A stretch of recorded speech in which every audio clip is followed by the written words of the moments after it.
ॿियो टॉपिक आहे electron displacement in covalent bond. Electron जी डिस्प्लेसमेंट कंहिंमें कोवेलेंट बॉन्ड में। फर्स्ट आहे इंडक्टिव इफेक्ट। जेको इंडक्टिव इफेक्ट आहे उहो छा आहे, परमानेंट इफेक्ट हूंदो आहे। जेको इंडक्टिव इफेक्ट आहे उहो छा आहे, परमानेंट इफेक्ट आहे। जेको इंडक्टिव इफेक्ट आहे उहो छा आहे, displacement of sigma electron along the saturated carbon chain.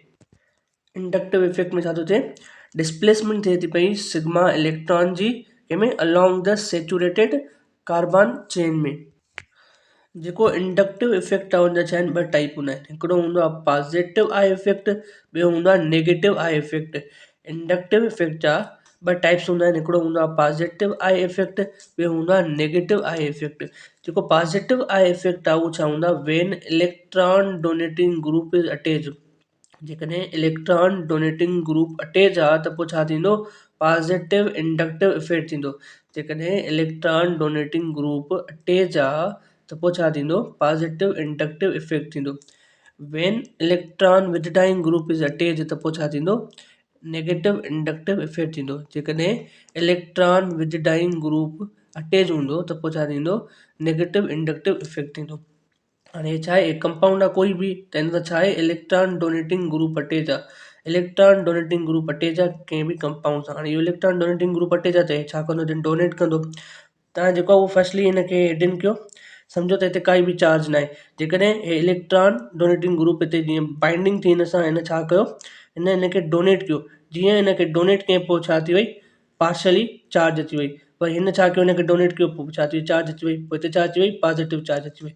त इहो छा आहे, पॉज़िटिव इंडक्टिव इफेक्ट आहे। इलेक्ट्रॉन डोनेटिंग ग्रुप अटैच थींदो, उहो छा कंदो, इलेक्ट्रॉन डोनेट कंदो। इहो छा आहे, पॉज़िटिव इंडक्टिव इफेक्ट आहे। ॿियो आहे negative inductive effect. Negative inductive effect में इलेक्ट्रॉन विदड्राइंग ग्रुप अटैच आहे त पोइ छा थींदो, इलेक्ट्रॉन खे विदड्रा कंदो। हे हिनखे ॾींदो, हे वरी हिनखे ॾींदो, हे हिनखे ॾींदो। जेकॾहिं हे हिनखे ॾींदो त पोइ छा थींदी, पॉज़िटिव पॉज़िटिव पॉज़िटिव। जेकॾहिं हे वठंदो पोइ कहिड़ी चार्ज, नेगेटिव चार्ज पार्शली। त जेको electron donating group means positive inductive effect आहे, हुनजो जेको एग्ज़ाम्पल आहे उहो छा आहे, अल्काइल ग्रुप आहे, मीन्स आर एस्टेट्रा ॿिया बि आहिनि, ठीकु आहे। ॿियो नेगेटिव इंडक्टिव इफेक्ट आहे, हुनजो जेको एग्ज़ाम्पल आहे उहो छा आहे, fluorine, chlorine, bromine and NO2 एस्टेट्रा। इहा त थी वई थ्योरी। हाणे हिन जो यूज़ कीअं आहे, पॉज़िटिव इंडक्टिव इफेक्ट जो यूज़ कीअं आहे एंड नेगेटिव इंडक्टिव इफेक्ट जो यूज़ कीअं आहे।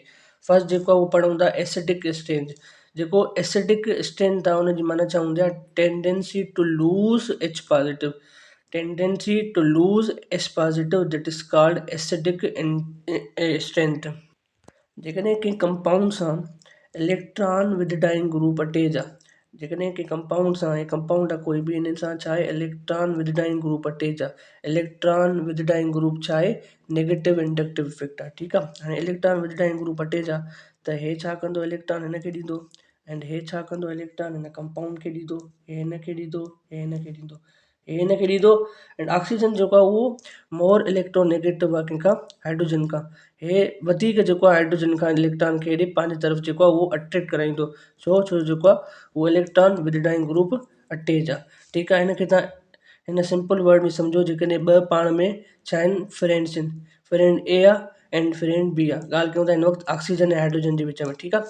त friend A and friend B जे विच में जेकॾहिं फ्रेंड सी अची थो वञे त friend C and friend A जी जेको आहे उहो पाण में फ्रेंडशिप जेको आहे उहा छा थी थिए, माना उहो पाण में क्लोज़ अचनि था पिया। जेकॾहिं पाण में क्लोज़ ईंदा त हिन ॿिन्हिनि जो जेको रिलेशनशिप आहे उहो छा थींदो, आहिस्ते आहिस्ते ब्रेक डाउन थी वेंदो। त इलेक्ट्रॉन विदडाइंग ग्रुप अचे थो पियो त हे छा थो करनि, इलेक्ट्रॉन पाण ॾे छा था करनि, पाण अट्रैक्ट करनि था पिया। त ऑक्सीजन हाइड्रोजन खां इलेक्ट्रॉन अट्रैक्ट कंदो, पर इलेक्ट्रॉन विदडाइंग ग्रुप अटैच थियण जे करे ऑक्सीजन हाइड्रोजन खां वधीक इलेक्ट्रॉन जेको आहे उहो छा कंदो, अट्रैक्ट कंदो। त पोइ हे ईज़ीली छा थी वेंदो, हाइड्रोजन जेको आहे उहो हितां रिमूव थी वेंदो। त tendency to lose hydrogen positive, त इहो छा एसिडिक स्ट्रेंथ आहे। मतिलबु चवण जो इलेक्ट्रॉन विदडाइंग ग्रुप अचे थो पियो त एसिडिक स्ट्रेंथ जेको आहे उहो छा थी थिए, इंक्रीज़ थिए थी पई। इलेक्ट्रॉन विदडाइंग ग्रुप अचे थो पियो त पोइ एसिडिक स्ट्रेंथ छा थी थिए, इंक्रीज़ थिए थी पई। ईअं सी दोस्त अचे थो पियो त हिन ॿिन्हिनि जो जेको रिलेशन आहे उहो छा थो थिए, रिलेशनशिप ब्रोकन थिए थो पियो। हाणे सी अची वियो त ए खे अट्रैक्ट करे थो, जीअं ए ॾे जेको ए आहे उहो सी ॾे वेंदो, त जेको ए ऐं बी जो जेको रिलेशनशिप आहे उहो छा आहे, उहो छा थो थिए पियो, ब्रोक डाउन थिए थो पियो। ईअं इलेक्ट्रॉन विदडाइंग ग्रुप जेको आहे इनखे वधीक हेॾे अट्रैक्ट करे थो पियो, वठे थो पियो इलेक्ट्रॉन, त पोइ इन्हनि जो जेको रिलेशनशिप छा आहे उहो छा आहे आहिस्ते आहिस्ते ब्रेक थिए थो पियो, पोइ हाइड्रोजन हितां इज़ीली रिमूव थिए थो पियो। Tendency to lose H positive that is called acidic strength. त पोइ इलेक्ट्रॉन विड्राइंग ग्रुप जेतिरो हूंदो ओतिरो छा थींदो, एसिडिक स्ट्रेंथ इंक्रीज़ थींदी।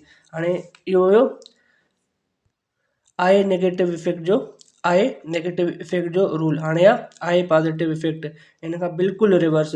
जेकॾहिं electron donating group means I positive effect. जेकॾहिं इलेक्ट्रॉन डोनेटिंग ग्रुप हिते छा आहे अटैच आहे कंहिं बि कंपाउंड सां, त हे छा थो करे इलेक्ट्रॉन डोनेट करे थो।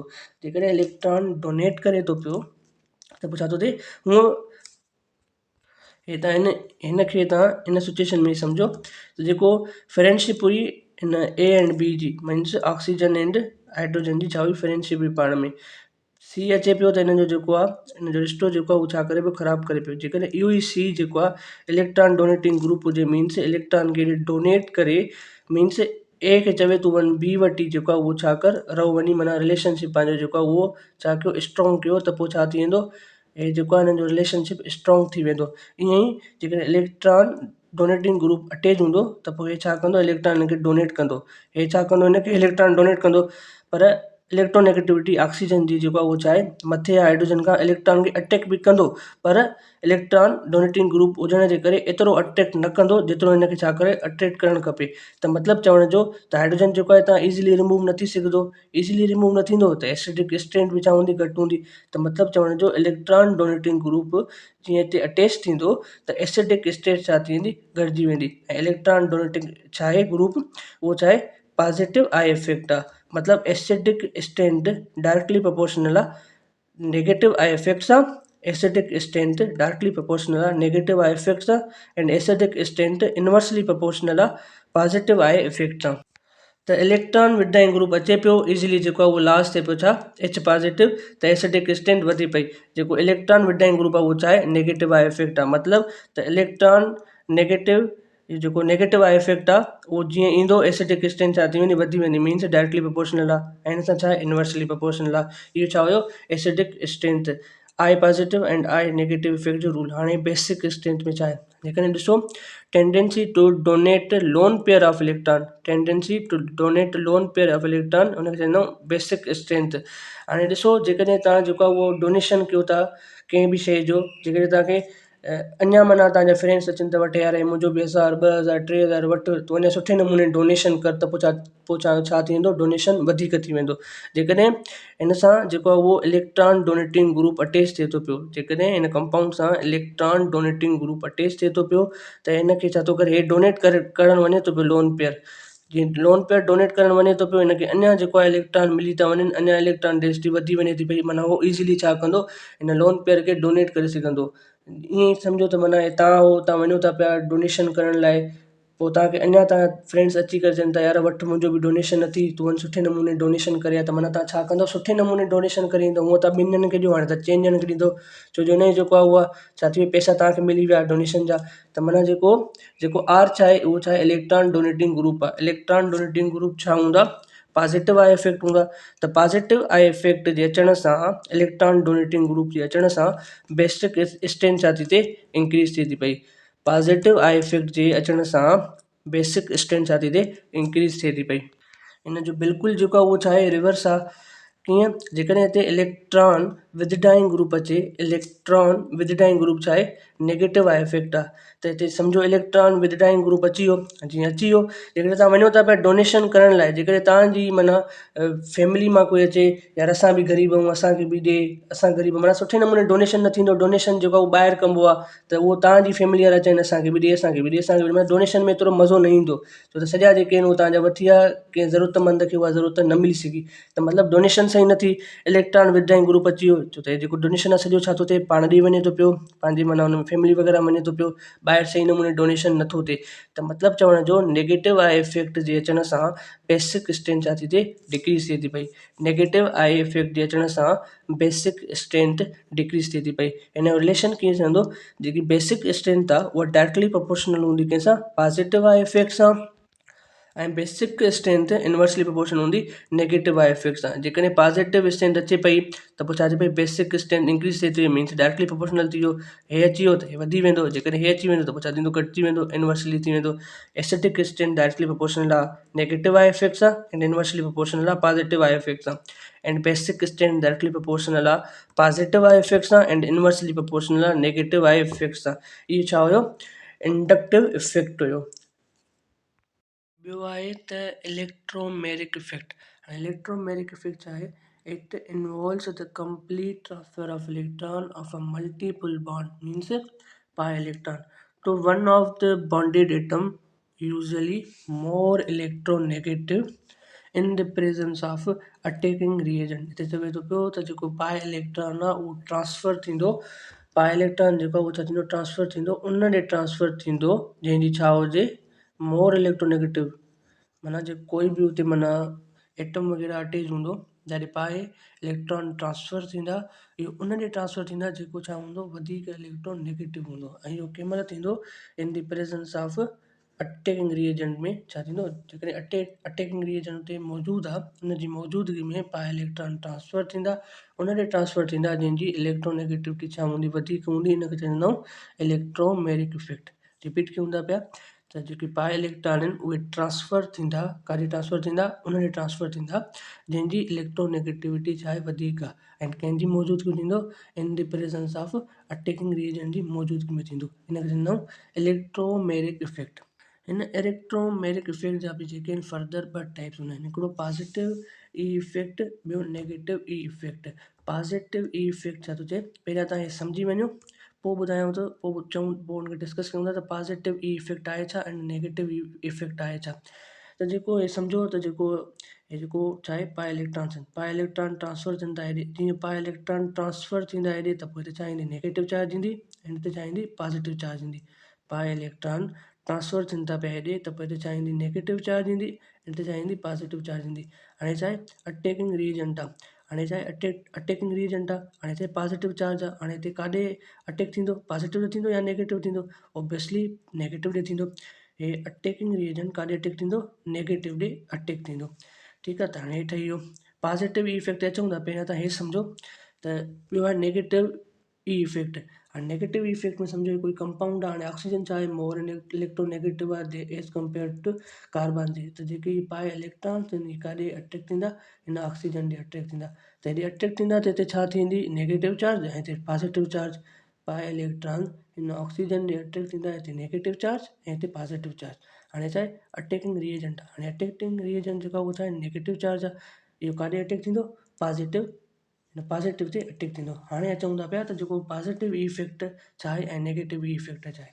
त पॉज़िटिव ई इफेक्ट में जेको अटैकिंग रिएजेंट आहे, पॉज़िटिव ई इफेक्ट में जेको अटैकिंग रिएजेंट आहे, इहो ओॾे अटैक थिए थो, इहो उते अटैक थिए थो पियो जिते पाए इलेक्ट्रॉन अटैक थियनि था पिया।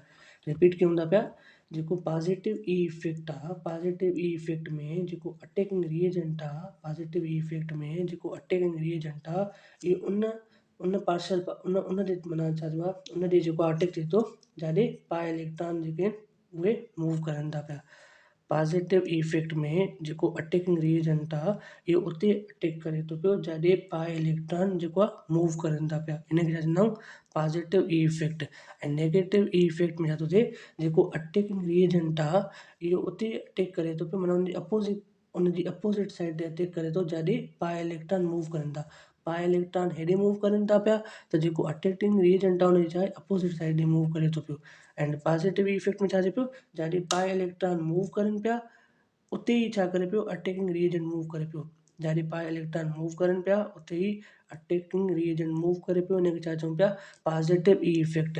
हाणे पाए इलेक्ट्रॉन ऐं नेगेटिव ई इफेक्ट में पाए इलेक्ट्रॉन हेॾे मूव करनि था, पर हुनजी अपोज़िट साइड ते छा थो थिए, अटैकिंग रिएजेंट बाइंड थिए थो पियो। त नेगेटिव इफेक्ट छा आहे, त जेको अटैकिंग रिएजेंट आहे इहो काॾे मूव करे थो पियो, जिते पाए इलेक्ट्रॉन मूव करनि था हुनजे अपोज़िट मूव करे पियो, इनखे छा चवंदा आहियूं, नेगेटिव आई इफेक्ट। इहो छा हुयो, इलेक्ट्रोमैरिक इफेक्ट हुयो। टियों आहे रेज़ोनेंस।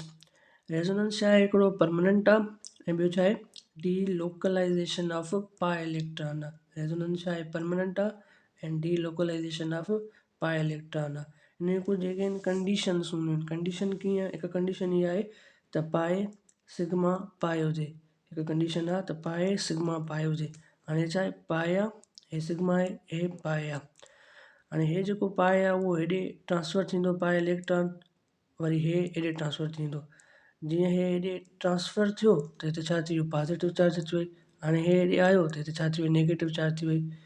जीअं हे हेॾे ट्रांसफर थियो त हिन जाइ ते छा अची वई, पॉज़िटिव चार्ज अची वई।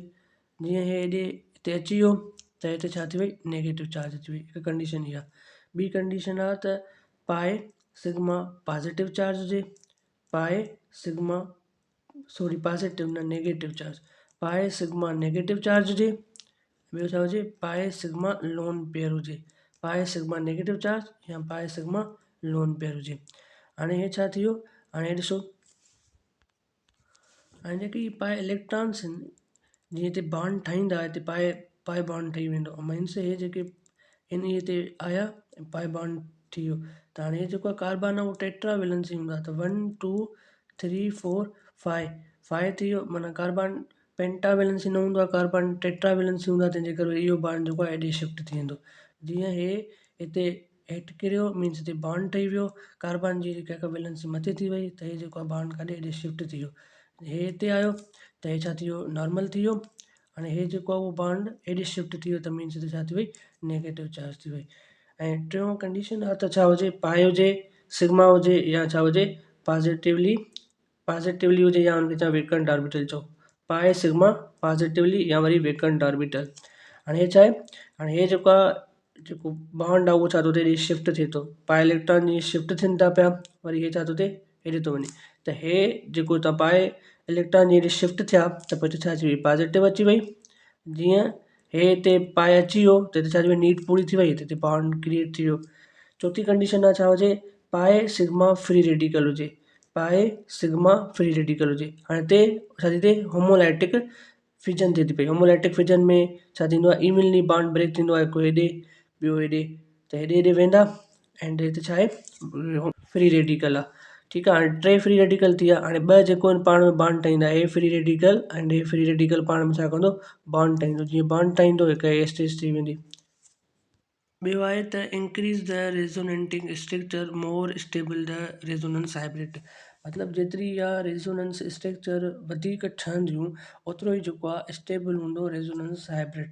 हाणे छा आहे, बेंज़ीन आहे, बेंज़ीन जी छा आहे, रेजोनेटिंग स्ट्रक्चर आहे। हाणे हे बॉन्ड हेॾे शिफ्ट थींदो, हे बॉन्ड हेॾे शिफ्ट थींदो, हे बॉन्ड हेॾे शिफ्ट थींदो, त कहिड़ी स्टेज चवंदी, ओ इहा। ठीकु आहे जी। ऐं हिनखे तव्हां हीअं बि लिखी सघो था, हिनखे हीअं बि लिखी सघो था। हे छा आहे, रेजोनेटिंग स्ट्रक्चर आहे। बेंज़ीन जूं घणियूं स्ट्रक्चर ठहंदियूं आहिनि, ॿ स्ट्रक्चर ठहंदियूं आहिनि, कहिड़ियूं, रेजोनेटिंग स्ट्रक्चर।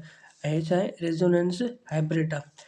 चोथों आहे त मीज़ोमेरिक इफेक्ट, जेको मीज़ोमेरिक इफेक्ट आहे उहो जेको आहे 90% तक ऑलमोस्ट माना छा हूंदो आहे, सेम हूंदो आहे कंहिंजे रेजोनेंस इफेक्ट जे, तंहिंजे करे हिनखे जेको आहे उहो गॾु डिस्कस कयूं था, मेज़ोमेरिक एंड रेजोनेंस इफेक्ट खे। त जेको मेज़ोमेरिक या रेजोनेंस इफेक्ट आहे हिनखे डिवाइड कयूं था ॿिनि टाइप्स में, हिकिड़ो पॉज़िटिव एम या वरी पॉज़िटिव आर इफेक्ट, ॿियो वरी नेगेटिव एम या नेगेटिव आर इफेक्ट। हाणे पॉज़िटिव एम या पॉज़िटिव आर इफेक्ट आहे उहो छा आहे, when conjugated system has electron donating group attach. जेकॾहिं कॉन्जुगेटेड सिस्टम में कहिड़ो अटैच थिए थो पियो, इलेक्ट्रॉन डोनेटिंग ग्रुप अटैच थिए थो पियो, उहो छा आहे, पॉज़िटिव एम आहे या वरी पॉज़िटिव आर इफेक्ट आहे। When conjugated system has electron withdrawing group attach to it, त पोइ छा आहे, नेगेटिव एम या वरी नेगेटिव आर इफेक्ट आहे। हिनखे सम्झूं था, बसि तव्हां इहो ॾिसो त जेकॾहिं इलेक्ट्रॉन डोनेटिंग ग्रुप अटैच आहे त पोइ छा आहे, पॉज़िटिव एम या वरी पॉज़िटिव आर इफेक्ट आहे। जेकॾहिं इलेक्ट्रॉन विदड्रॉइंग ग्रुप अटैच आहे पोइ छा आहे, नेगेटिव एम या वरी नेगेटिव आर इफेक्ट आहे। त हे ॾिसी वञूं, हाणे हिकु पिक तव्हांखे हिते ज़ाहिर ईंदी त हुनजे हिसाब सां हुनखे सम्झंदासीं।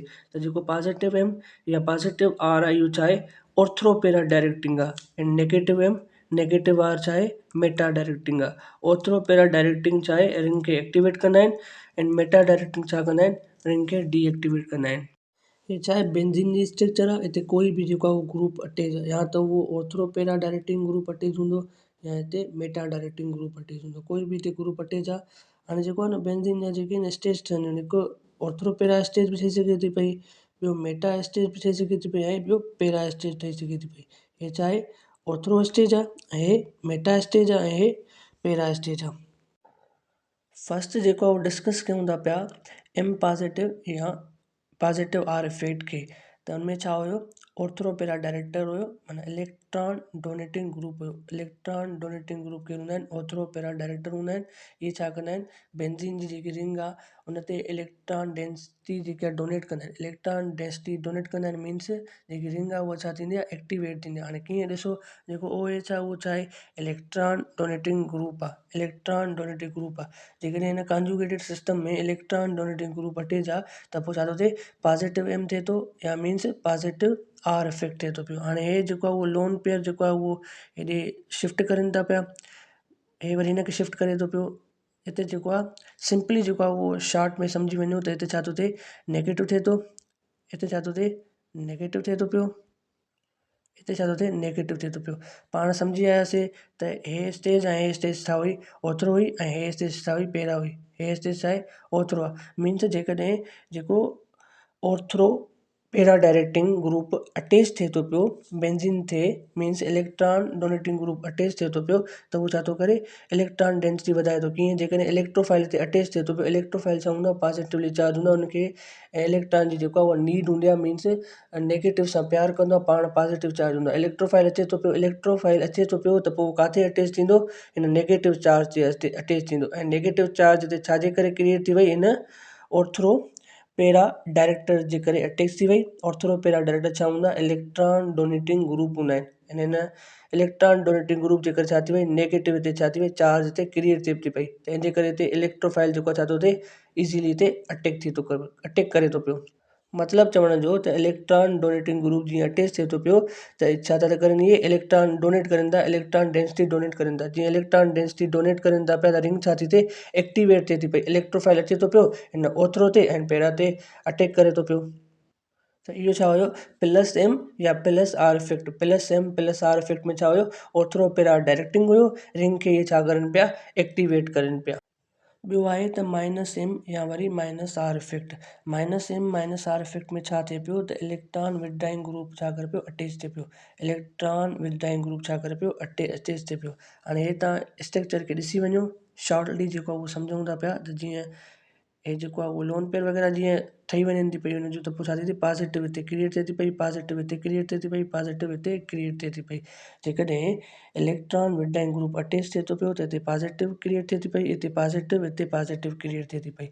त पोइ छा थो थिए, जेकॾहिं इलेक्ट्रोफाइल अचे थो पियो, हाणे इलेक्ट्रोफाइल छा आहे, हुनखे ऑलरेडी इलेक्ट्रॉन डिफिशिएंट था, इलेक्ट्रॉन जी नीड आहे। हाणे उहो छा चवंदो त मूंखे नेगेटिव चार्ज ते अटैक थियणो आहे, हाणे हिते नेगेटिव चार्ज आहे ई कोन। जीअं इलेक्ट्रोफाइल ईंदो, हाणे नेगेटिव चार्ज ते आहे कोन, उहो छा चवंदो, हाणे यार पॉज़िटिव चार्ज खां भली आहे त मेटा पोज़ीशन भली आहे, हिन पॉज़िटिव चार्ज खां भली आहे मेटा पोज़ीशन। त पोइ उहो छा थींदो, इलेक्ट्रोफाइल हिन मेटा पोज़ीशन ते अटैक थींदो वञी। इलेक्ट्रोफाइल जेको ईंदो हिन पॉज़िटिव चार्ज ते अटैक न थींदो, छो जो उहो पाण पॉज़िटिव चार्ज आहे, उहो चवंदो हिन पॉज़िटिव चार्ज खां भली जेको आहे उहो मेटा पोज़ीशन भली आहे, त उहो इलेक्ट्रोफाइल काॾे अटैक कंदो वञी करे हिन मेटा पोज़ीशन ते अटैक कंदो वञी करे। मतिलबु जेको इलेक्ट्रॉन विथड्राइंग ग्रुप आहे, हिन छा कयो, हिन इलेक्ट्रॉन खे विड्रॉ कयो।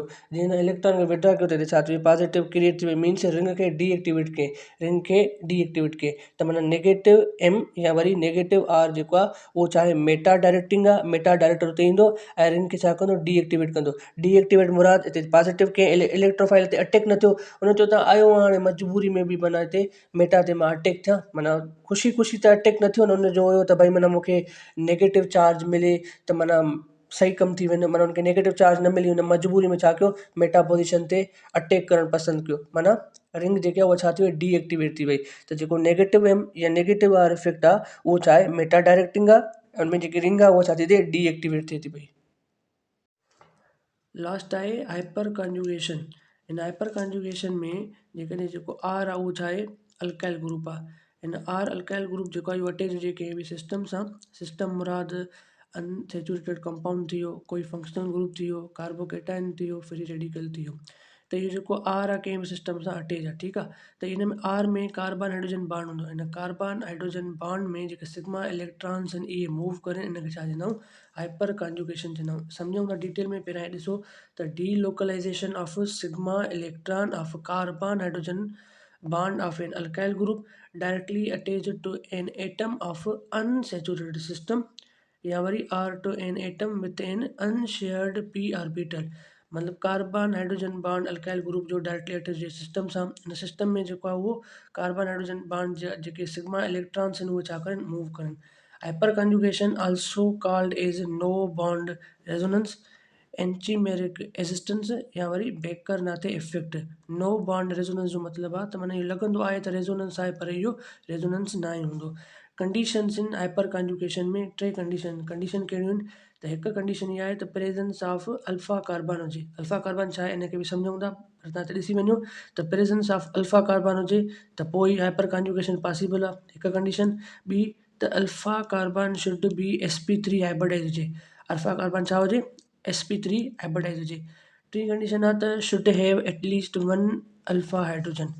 जेकॾहिं अल्फा कार्बन हुजे ऐं उहा अल्फा कार्बन sp3 हाइब्रिडाइज हुजे ऐं ॿियो छा हुजे, अल्फा हाइड्रोजन हुजे, एटलीस्ट हिकु हुजे, ॿियूं जेतिरी बि हुजनि पर हिकु लाज़िमा हुजे।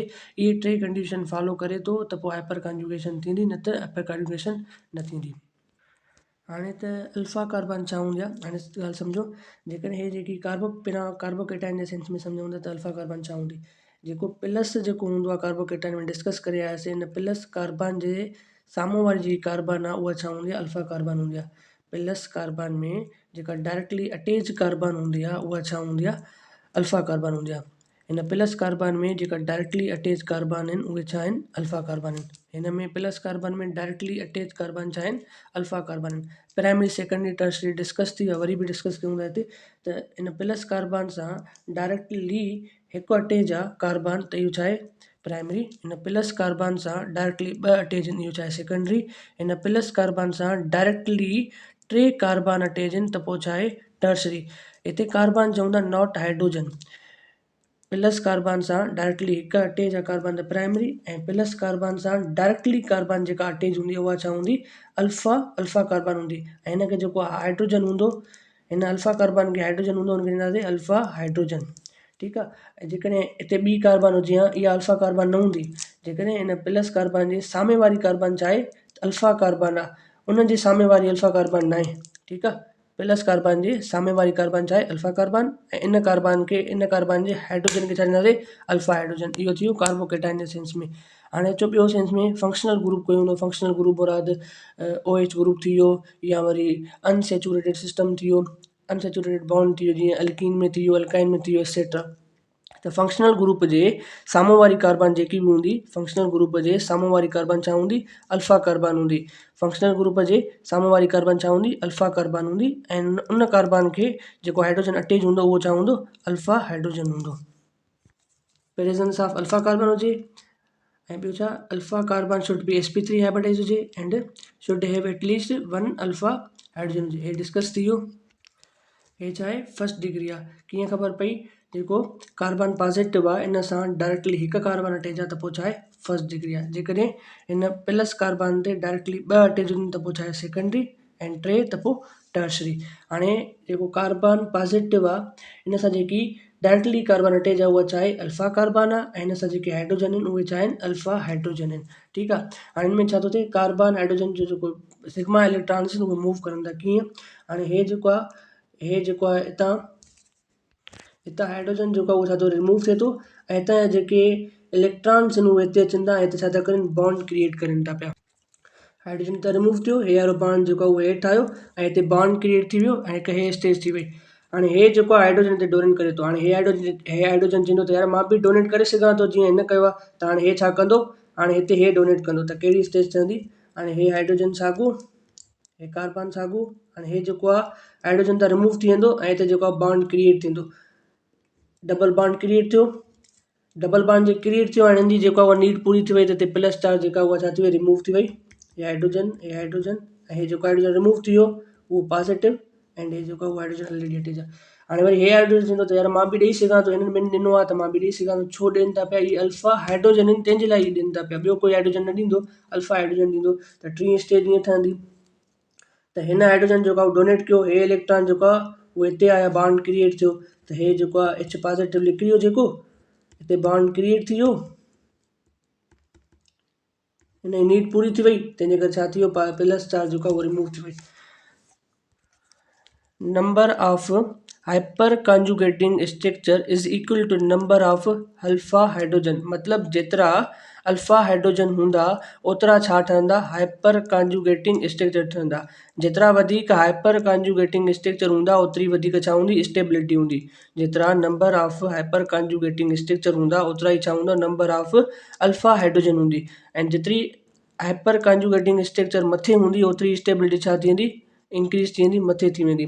हाणे हिन प्लस कार्बन जे सामे वारी कार्बन चाहे अल्फा कार्बन आहे, ऐं अल्फा कार्बन वटि जेके हाइड्रोजन्स आहिनि उहे छा सॾाईंदियूं, अल्फा हाइड्रोजन सॾाईंदियूं। हाणे हिते अल्फा हाइड्रोजन घणियूं आहिनि, 1 2 ऐं 3। हिते हिन हिन हिन सेंस में केतिरियूं अल्फा हाइड्रोजन आहिनि, 3 अल्फा हाइड्रोजन आहिनि। त हे छा आहे, जेतिरा अल्फा हाइड्रोजन हूंदा ओतिरा छा हूंदा, हाइपर कॉन्जुगेटिंग स्ट्रक्चर हूंदा। त हिन सिचुएशन में 3 हाइपर कॉन्जुगेटिंग स्ट्रक्चर ठहंदियूं प्राइमरी में। हाणे अचो सेकेंडरी में। सेकेंडरी कीअं, त कार्बन पॉजिटिव सां जेको डायरेक्टली 2 कार्बन अटैच आहिनि तंहिंजे करे छा थियो, सेकेंडरी थी वियो। हिन पॉजिटिव कार्बन सां जेके बि डायरेक्टली कार्बन अटैच हूंदी उहा छा हूंदी, अल्फा कार्बन हूंदी। त हे डायरेक्टली अटैच आहे त हे छा अल्फा कार्बन आहे, ऐं हे बि छा आहे डायरेक्टली अटैच आहे त हे अल्फा कार्बन आहे। अल्फा कार्बन जेका हाइड्रोजन रखंदी उनखे छा चवंदासीं, अल्फा हाइड्रोजन। त हे अल्फा कार्बन आहे, हे बि अल्फा कार्बन आहे, ऐं हे छा थी रखे, 3 अल्फा हाइड्रोजन रखे थी, हे बि 3 अल्फा हाइड्रोजन रखे थी। जीअं हिते मथे थी वियो ईअं ई हे हाइड्रोजन डोनेट कंदा, वरी हे हाइड्रोजन डोनेट कंदा। पर हाणे शॉर्टकट में कयूं था त हिन में घणियूं अल्फा हाइड्रोजन थियूं, 3 हिन जूं अल्फा हाइड्रोजन थियूं, 3 हिन जूं अल्फा हाइड्रोजन थियूं, त मीन्स घणी थियूं, 6 अल्फा हाइड्रोजन थियूं। जेतिरियूं अल्फा हाइड्रोजन हूंदियूं ओतिरो ई छा हूंदो, number of hyper conjugating system हूंदो। त हिते घणा सिस्टम हूंदा हाइपर कॉन्जुगेटिंग जा, 6 हाइपर कॉन्जुगेटिंग सिस्टम हूंदो। ॿियो आहे टर्शरी। कार्बन पॉजिटिव सां डायरेक्टली 3 अटैच आहिनि त पोइ इहो छा आहे, टर्शरी आहे। एंड कार्बन प्लस सां जेको साम्हूं वारी डायरेक्टली कार्बन हूंदी उहा छा हूंदी, अल्फा हूंदी। त हे बि डायरेक्टली आहे, हे बि छा आहे अल्फा आहे, हे बि डायरेक्टली आहे, हे बि छा आहे अल्फा आहे, हे बि डायरेक्टली आहे, हे बि छा आहे अल्फा कार्बन आहे। अल्फा कार्बन जेका हाइड्रोजन रखंदी उहा छा हूंदी, अल्फा हाइड्रोजन हूंदी। ऐं हिते 3 अल्फा हाइड्रोजन, हिते 3 अल्फा हाइड्रोजन, हिते 3 अल्फा हाइड्रोजन, सम कंदासीं केतिरो थींदो, 9 अल्फा हाइड्रोजन थींदो। जेतिरा अल्फा हाइड्रोजन हूंदा ओतिरो छा हूंदो, हाइपर कॉन्जुगेटिंग स्ट्रक्चर हूंदो। त हिन सिचुएशन में केतिरा हाइपर कॉन्जुगेटिंग स्ट्रक्चर हूंदा, 9 हाइपर कॉन्जुगेटिंग स्ट्रक्चर हूंदा। जेतिरा हाइपर कॉन्जुगेटिंग स्ट्रक्चर वधीक हूंदा ओतिरी स्टेबिलिटी छा हूंदी, वधीक हूंदी। पाण पार्ट 1 में पार्ट 2 में डिस्कस करे आयासीं स्टेबिलिटी, ऐं उनजो प्रूफ मिलियो त जेको टर्शरी कार्बोकेटाइन आहे उहो वधीक स्टेबल हूंदो आहे सेकेंडरी खां, सेकेंडरी वधीक हूंदा देन प्राइमरी खां। छाजे करे, छो जो हाइपर कॉन्जुगेटिंग स्ट्रक्चर जेको आहे उहे मथे ठहनि थियूं पियूं। प्राइमरी में जेको आहे उहा हाइपर कॉन्जुगेटिंग स्ट्रक्चर ठहनि थियूं पियूं 3, सेकेंडरी में हाइपर कॉन्जुगेटिंग स्ट्रक्चर ठहनि थियूं पियूं 6, ऐं टर्शरी में हाइपर कॉन्जुगेटिंग स्ट्रक्चर ठहनि थियूं पियूं 9। जेतिरियूं हाइपर कॉन्जुगेटिंग स्ट्रक्चर मथे हूंदियूं ओतिरी छा हूंदी, स्टेबिलिटी मथे हूंदी। त टर्शरी में हाइपर कॉन्जुगेटिंग स्ट्रक्चर वधीक ठहनि था पिया एज़ कम्पेयर टू सेकेंडरी जे, सेकेंडरी में वधीक ठहनि था पिया एज़ कम्पेयर टू प्राइमरी जे। त स्टेबिलिटी ऑर्डर कीअं ठहंदो, त टर्शरी कार्बोकेटाइन जी स्टेबिलिटी वधीक हूंदी एज़ कम्पेयर टू सेकेंडरी जे, ऐं सेकेंडरी कार्बोकेटाइन जी स्टेबिलिटी वधीक हूंदी एज़ कम्पेयर टू प्राइमरी जे। छाजे करे, छो जो जेको टर्शरी कार्बोकेटाइन आहे उन जा हाइपर कॉन्जुगेटिंग स्ट्रक्चर मथे थियनि था, तंहिंजे करे हिन जी स्टेबिलिटी वधीक आहे देन द सेकेंडरी खां। ऐं सेकेंडरी जा जेके हाइपर कॉन्जुगेशन स्ट्रक्चर आहिनि उहे वधीक ठहनि था एज़ कम्पेयर टू प्राइमरी जा, तंहिंजे करे सेकेंडरी जी जेको सेकेंडरी कार्बोकेटाइन आहे उनजी जेको आहे स्टेबिलिटी मथे आहे एज़ कम्पेयर टू प्राइमरी जे। इहो छा थी वियो, कार्बोकेटाइन थी वियो। हाणे आहे फ्री रेडिकल। फ्री रेडिकल में छा थिए थो पियो, त होमोलाइटिक फिजन थिए थी पई। हाणे हिते छा थींदी, होमोलाइटिक फिजन थींदी। फर्स्टली तव्हां जेको ॾिसो त जेको डाट आहे उहो छा फ्री रेडिकल, फ्री रेडिकल जे फ्री रेडिकल वारी कार्बन सां डायरेक्टली कार्बन अटैच हूंदी उहा छा हूंदी, अल्फा कार्बन हूंदी, ऐं हिन वटि जेके हाइड्रोजन हूंदा उहे छा हूंदा, अल्फा हाइड्रोजन हूंदा। ठीकु आहे। त हाणे हिते होमोलाइटिक फिजन थी, हिकु बॉन्ड हेॾे, हिकु इलेक्ट्रॉन हेॾे वेंदो, हिकु इलेक्ट्रॉन हेॾे वेंदो। हाणे कीअं ठहंदो इहो, त हे कार्बन साॻियो, हे बॉन्ड, ऐं हे जेको आहे हिकु हाइड्रोजन ॿाहिरि निकिरी वियो, ऐं हिते हिकिड़ो डॉट लॻी वियो, हिते हाइड्रोजन एंड हे डॉट, हे हाइड्रोजन, हे हाइड्रोजन। हाणे हे डॉट ऐं डॉट छा कंदा, पाण में बॉन्ड ठाहींदा। हे डॉट ऐं हे डॉट पाण में छा कंदा, बॉन्ड ठाहींदा। ईअं ई जेको आहे हे हाइड्रोजन कंदो, वरी ईअं ई हे हाइड्रोजन कंदो, जीअं मथे डिस्कस थी वियो। त हाणे हे छा आहे, प्राइमरी आहे। प्राइमरी कीअं, डॉट वारी कार्बन सां डायरेक्टली हिकु कार्बन अटैच आहे पोइ छा आहे प्राइमरी, ऐं डॉट वारी कार्बन सां 2 कार्बन डायरेक्टली अटैच हुजनि त पोइ छा सेकेंडरी, डॉट वारे कार्बन सां 3 कार्बन डायरेक्टली अटैच हुजनि त पोइ छा थींदो, टर्शरी। जेको स्टेबिलिटी फ्री रेडिकल जी बि पाण डिस्कस करे आया आहियूं, वरी बि हिते ॾिसी छॾियो। हाणे हिते ड्रा नथा कयूं, हिनखे कार्बोकेटाइन जे सेंस में ई कंपेयर कयूं था। हिते असां सम्झो त डॉट आहे, हिते बि सम्झो डॉट आहे, त हिन डॉट वारे माना प्राइमरी में 3 अल्फा हाइड्रोजन आहिनि, हिन में 6 अल्फा हाइड्रोजन आहिनि, हिन में 9 अल्फा हाइड्रोजन आहिनि। हिन सिचुएशन में बि ईअं ई थींदो, त प्राइमरी में बि 3, सेकेंडरी में 6 एंड टर्शरी फ्री रेडिकल में 9। त जेतिरा हाइपर कॉन्जुगेटिंग स्ट्रक्चर मथे हूंदा ओतिरी स्टेबिलिटी छा हूंदी, मथे हूंदी। त हिन जो फ्री रेडिकल वारे जो बि स्टेबिलिटी ऑर्डर कीअं ठहंदो, त टर्शरी फ्री रेडिकल जेको आहे उहो वधीक स्टेबल हूंदो एज़ कंपेयर टू सेकेंडरी जे, एंड सेकेंडरी फ्री रेडिकल वधीक स्टेबल हूंदो एज़ कंपेयर टू कंहिंजी प्राइमरी जे। छो जो number of hyperconjugating structure वधीक ठहनि था पिया टर्शरी में, तंहिंजे करे टर्शरी जेको आहे उहो वधीक स्टेबल आहे एज़ कंपेयर टू सेकेंडरी जे। हिकिड़ो क्वेश्चन आहे, फर्स्टली जेको आहे वीडियो खे पॉज़ कयो, पाण सोल्व करण जी कोशिशि कयो। उम्मीद कयां थो त वीडियो खे तव्हां पॉज़ कयो हूंदो एंड पाण सोल्व करण जी कोशिशि बि कई हूंदी। हाणे हिनखे सोल्व कयूं था पिया, चए थो पिया calculate the number of hyperconjugating structure. Discuss थी वियो आहे त जेकी पॉजिटिव कार्बन आहे, इन पॉजिटिव कार्बन सां जेके बि डायरेक्टली अटैच हूंदियूं उहे छा हूंदियूं, अल्फा कार्बन्स हूंदियूं। हाणे हे छा आहे, कार्बन आहे, पॉजिटिव कार्बन सां directly 1, directly 2, directly 3 carbon attach आहिनि, त पोइ हिते छा आहिनि, 3 अल्फा हाइड्रोजन आहिनि। ठीकु आहे, हाणे वैलेंसी कार्बन जी टेट्रा हूंदी आहे 1 2 3 ऐं 4, 1 2 3 4, ऐं हिते 1 2 3 ऐं 4 छा आहिनि, हाइड्रोजन्स आहिनि, छा आहिनि, हाइड्रोजन्स आहिनि। त अल्फा कार्बन खे जेके बि हाइड्रोजन हूंदा उनखे चवंदासीं अल्फा हाइड्रोजन्स। त पोइ हिते में डिस्कस थी वियो त जेतिरा अल्फा हाइड्रोजन हूंदा ओतिरा ई छा थींदा, हाइपर कॉन्जुगेटिंग स्ट्रक्चर ठहंदा। हाणे हिन वटि हे अल्फा कार्बन आहे, अल्फा कार्बन आहे, अल्फा कार्बन आहे, ऐं हिन अल्फा कार्बन खे हाइड्रोजन आहिनि त हुनखे चवंदासीं alpha hydrogen, alpha hydrogen, alpha hydrogen. हे बि छा आहिनि, अल्फा हाइड्रोजन। काउंट कंदासीं 1 2 3 4 5 6 7, हिते छा आहिनि, 7 अल्फा हाइड्रोजन्स आहिनि। जेतिरा अल्फा हाइड्रोजन्स हूंदा ओतिरा ई नंबर ऑफ छा ठहंदा, हाइपर कॉन्जुगेटिंग स्ट्रक्चर ठहंदा। हाणे चए थो त कैलकुलेट कयो, नंबर ॿुधायो केतिरा हाइपर कॉन्जुगेटिंग स्ट्रक्चर ठहंदा, त पोइ हिते 7 हाइपर कॉन्जुगेटिंग स्ट्रक्चर ठहंदा, त हिन जो जेको आंसर आहे उहो छा आहे, 7 आहे। ॿियो क्वेश्चन आहे त arrange in डिक्रीज़िंग order of stability. हाणे हे छा आहे, फंक्शनल ग्रुप आहे, हिते बि छा आहे, फंक्शनल ग्रुप आहे, डबल बॉन्ड आहे मीन्स छा आहे, फंक्शनल ग्रुप, हिते बि छा आहे, फंक्शनल ग्रुप, ऐं हिते बि छा आहे, फंक्शनल ग्रुप।